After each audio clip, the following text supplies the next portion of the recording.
ఆత్మకూరులో నేడు జరిగిన వైఎస్ఆర్సీపీ పార్టీ కార్యకర్త సమావేశంలో ఆత్మకూరు మాజీ శాసనసభ్యులు మేకపాటి విక్రమ్ రెడ్డి మంత్రి ఆనంపై తీవ్రంగా విరుచుకుపడ్డారు.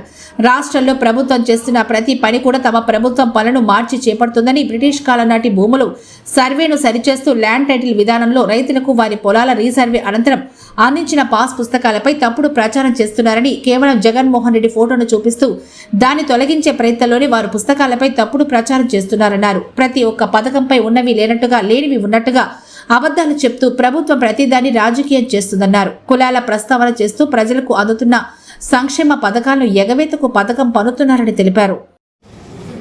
ఈనాటి ముఖ్యమైన కార్యక్రమం వైఎస్ఆర్సీపీ పార్టీ తరఫున టాస్క్ ఫోర్స్లో ఎన్నికైన ఎంపీ గురుమూర్తి గారు ఆత్మకూరుకు వచ్చి ఈ కార్యక్రమంలో గ్రామ స్థాయి కమిటీలు ఏ విధంగా తయారు చేయాలి, ఆ క్యాండిడేట్స్ని ఏ విధంగా సెలెక్షన్ చేయాలి, వాళ్ళకి ఏ విధంగా పార్టీ అడ్డుగా ఉంటుందనేది ఈ కార్యక్రమంలో పాల్గొని అందరికీ తెలియపరచడం జరిగింది. ముఖ్యంగా ఈ గత 3-4 రోజులు లేకపోతే 2 వారాల నుంచి టీడీపీ నాయకులందరూ, స్థానిక ఎమ్మెల్యే గారు కానీ ఊరికి తిరిగి మళ్ళీ ఎన్నికల్లో ఏ ప్రచారం చేశారు అదే ప్రచారాన్ని ముందుకు తీసుకుపోయి దాన్ని ఇంకా ప్రజలు నమ్ముతున్నారని, ఇంకా ఏ విధంగా మోసం చేయాలని చెప్పేసి ప్రచారం జరుగుతుంది.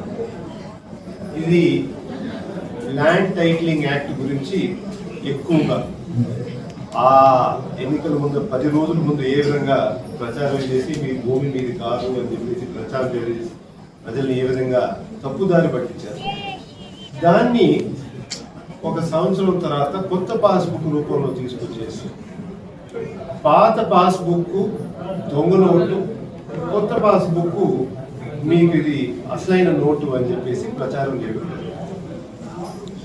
మాది మెట్ట ప్రాంతం అంటే ప్రజలు నీళ్లు లేవు కానీ తెలివైతే కొంచెం బాగానే ఉంది, మరి అంత వెర్రోడు అని చెప్పి అనుకోవడం చాలా తప్పని చెప్పేసి ఆ స్థానిక ఎమ్మెల్యే గారికి తెలియపరుస్తున్నారు. దాదాపు ఫస్ట్ సర్వే జరిగింది భారతదేశంలో 100 సంవత్సరాల ముందు బ్రిటిష్ కాలంలో జరిగింది. ఆ సర్వే ఎప్పుడో జరిగిన తర్వాత దాన్ని అదే కంటిన్యూ చేసుకుంటూ వస్తుంది. టెక్నాలజీ కూడా మారింది. అంటే జియోగ్రఫికల్ ఇన్ఫర్మేషన్ సిస్టమ్ అని ఒక టెక్నాలజీ వచ్చింది. దాంతోపాటు GPS అని వచ్చింది, గ్లోబల్ పొజిషనింగ్ సిస్టమ్. అంటే మనం పంపించే రాకెట్ల ద్వారా భూమి మీద ఏ పాయింట్ ఉన్నా కానీ దానికి ఒక నంబర్ ఇచ్చి యాక్యురేట్గా చెప్పే సిస్టమ్ తీసుకొచ్చింది. ఆ సిస్టమ్ని వాడుతూ డ్రోన్ ద్వారా సర్వే చేసి ఏ భూమి మీద అయినా కానీ యాక్యురేట్గా పాయింట్ వచ్చేటట్టు ఒక వ్యవస్థ తీసుకొచ్చింది. అది రీసర్వేగా పాటించి మన ముఖ్యమంత్రి గారు ఇది మంచి ఆలోచన కదా, కోర్టులో దాదాపు 70% కేసులు, సివిల్ కేసెస్ అంతా భూమి వివాదాలు కాబట్టి స్వస్థంగా దీన్ని కొంచెం ఆపేదానికి ఈ వ్యవస్థను తీసుకొస్తే ప్రజలకి ఎంతో మేలు జరుగుతుంది. ఎప్పటి నుంచో విభేదాలు జరిగేదంతా మళ్ళీ ఒకేసారి మన ప్రభుత్వం ద్వారా మంచి జరుగుతుంది ప్రజలకి అని చెప్పేసి రీసర్వే మొదలుపెట్టింది. ఆ రీసర్వే ద్వారా ప్రతి పాస్బుక్లో ఉండే సర్వే అంతా సర్వే చేసి దానికి లాటిట్యూడ్, లాంగిట్యూడ్ అని చెప్పి 2 పాయింట్లు ఇస్తారన్నమాట, ఎలక్ట్రానిక్ పాయింట్స్. దాంతో ఒక QR కోడ్ కూడా వేసి ఎవరైనా కానీ ఆ QR కోడ్ మీద స్కాన్ చేస్తే వాళ్ళు భూమి విశేషాలంతా బయటకు వస్తాయి. అది ప్రజలకు కానీ రేపు అప్పులు తీసుకోవాలన్నా కానీ ఎవరికైనా అమ్మాలన్నా కానీ చాలా సులభం అవుతుందని చెప్పేసి ఈ వ్యవస్థ తీసుకొచ్చింది. దాన్ని ఇంప్లిమెంటేషన్ చేసే దాంట్లో ఏదో 1-2 తప్పులు ఉంటాయి.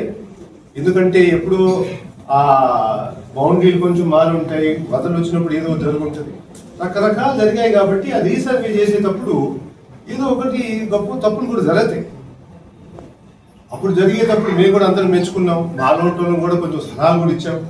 సార్ మీరు మీ ఫోటో వేసుకుంటే స్వస్థంగా వాళ్ళకి నిలిచిపోతుంది కదా, ఎంతో మంచి పని చేస్తున్నారు ప్రజలకి అని చెప్పి మేము కూడా కొంచెం సలహాలు తప్పు. ఆ సలహా మంచిదో లేదో కానీ దాని తర్వాత టీడీపీ వాళ్ళు మాత్రం తిప్పికొట్టి ఈయన మీ భూమి మీ కబ్జా చేస్తున్నాడని చెప్పి ప్రచారం చేస్తారు. సరే ఆ రోజు ఎలక్షన్ టైంలో నమ్మారు అనుకున్నాం, వదిలేరు. అదే అబద్ధం మళ్ళీ ఈ రోజు మళ్ళీ తీసుకుంటాం. అంటే ప్రజలు మరీ మూర్ఖులని, ఈ ప్రాంతంలో ఉండే వాళ్ళందరూ ఎర్రోళ్ళని, అట్లాంటి అబద్ధాలు మళ్ళీ నమ్మతారని చేస్తూ ఈ విధంగా అవమానపరచడం మంచిది కాదు. ఆ పాస్బుక్కి ఈ పాస్బుక్ తేడా ఏముంది? మేమిచ్చిన పాస్బుక్కి మీరిచ్చిన పాస్బుక్కి ఒక్క లైన్ తేడా అన్నా ఉందా? ఆ క్యూఆర్ కోడ్ కొడితే ఏమైనా వేరే విశేషాలు వస్తున్నాయా? అదో ఒక్క ఫోటో తప్ప ఆ పాస్బుక్లో తేడా లైన్ లెవెల్లో మారినాయి. ఒక సంవత్సరం పట్టిందని. ఏం సంవత్సరం? ఎందుకు పట్టాలి మీరు సంవత్సరం? ఇప్పుడు మళ్ళీ మీరు రీసర్వే చేయట్లేదా? ఇవన్నీ చేస్తూ మళ్ళీ తప్పంతా మేమంట దొంగ నోటు ఇచ్చామంట, పాత ప్రభుత్వం ఇచ్చారని చెప్పి ప్రచారం చేస్తాం. ఇప్పటికైనా తప్పుడు ప్రచారం ఆపండి. అమ్మఒడి మీరు ఇచ్చినట్టు మీరు ఏ విధంగా చెప్తున్నారు, అదేవిధంగా మిగతా క్రెడిట్ అంతా చోటు చేసుకోవడం అవన్నీ ఆపించి మీరిచ్చిన హామీలు అమలు చేయమని చెప్పి మీ అందరి ద్వారా కోరుకుంటున్నాను. Thank you.